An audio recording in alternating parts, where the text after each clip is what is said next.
when I am asked to explain what or who a father should be, I completely freeze.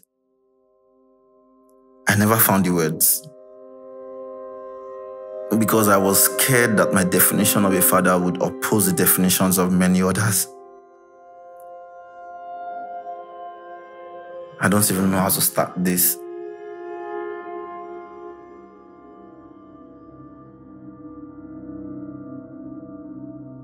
And this is completely anonymous, right?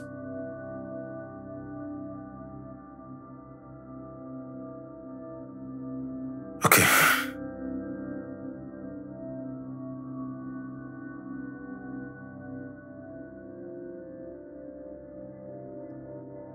Everyone I ever called father hurt me, broke me, or completely destroyed me. My dad, the reverends. Can I take a break?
When I was 13, I was taken to a seminary school.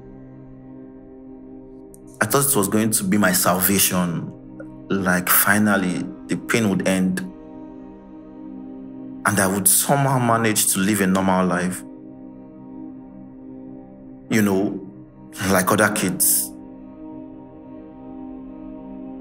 I thought I was finally in a place where God would keep me safe from my father.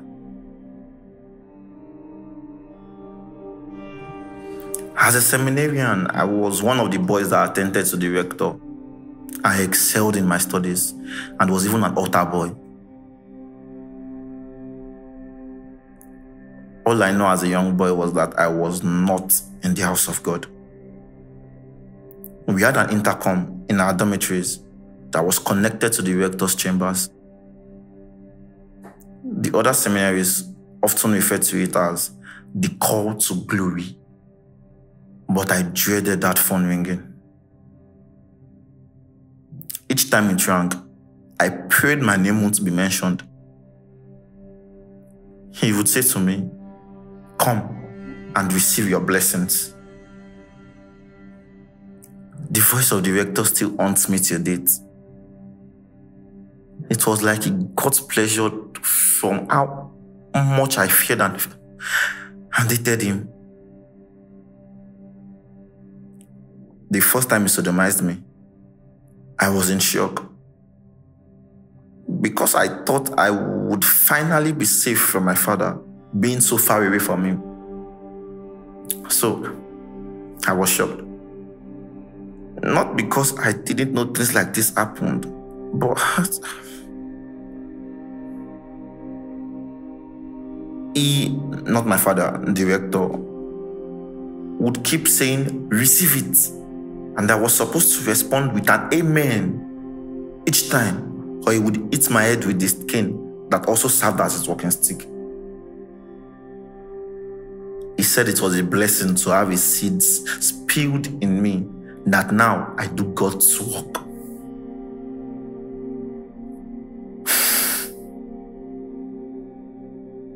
I didn't sleep that night. I cried all through. I remember saying to God, "If you exist and all they say about you is true, save me, but I'm never going to come looking for you. After that night, I died inside me. The abuse continued for 2 more years. Then the rector died of cancer of the bone marrow. I couldn't remember feeling anything about his death. When my father died 10 years later, after the rector, that was the first time I cried and spoke to God. All I remember feeling was anger, because I felt God was unfair to have taken this men away while leaving me to deal with the mess they turned me into. I couldn't have a normal relationship or affection towards anyone. All the women that had any romantic relationship with me, I messed them up. Because I was so angry and disgusted with myself that I took out on them.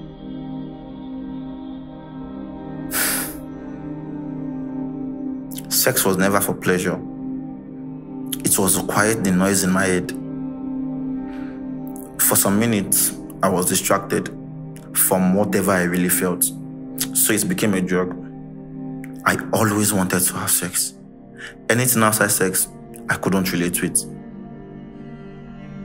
I didn't want anything else from my partners except sex, and I was willing to do anything to have it. I also blamed my mother for dying when I was 5 and leaving me with a beast that took away my innocence and had the guts to die. No one came to save me. Not my mother, not God, nobody. From 7 to 13, my dad sodomized me and no one could save me. So why did you give them a easy way out? That was the question I had for God when I got a text from my uncle about my father's death. I was on the ground for 2 days without food or water. All I did was a circle of crying myself to sleep. The morning of the 3rd day, I heard a gentle voice. I will never leave you nor forsake you. Then I woke up. Everything was quiet. For the first time, I felt peace. It was like the volume of my mind got turned off. I cried, but this time, all the pain I had locked away in my mind flowed through my tears. After that, I fell asleep once more and woke up completely exhausted. I drank 2 bottles of water at once, took a bath, ate, and slept. I repeated the process throughout the week, but I felt peace. I called a friend and told her about my father's death. She was surprised to learn I had a father all this while, because everyone assumed my father was dead. She came over and I told her everything that happened to me. We cried. She took me to a pastor who prayed for me and led me to Christ. It was hard opening up to him, but it was like his only assignment on earth was to help me heal. He would pray, follow up on my counseling and therapy. With his guidance, I let Jesus in and my healing started. I'm still healing, but I've come a long way. I'm in a relationship with a blessed woman now, and she has been a blessing to me, and I thank God every time I make her smile. Jesus heals, and God is not dead.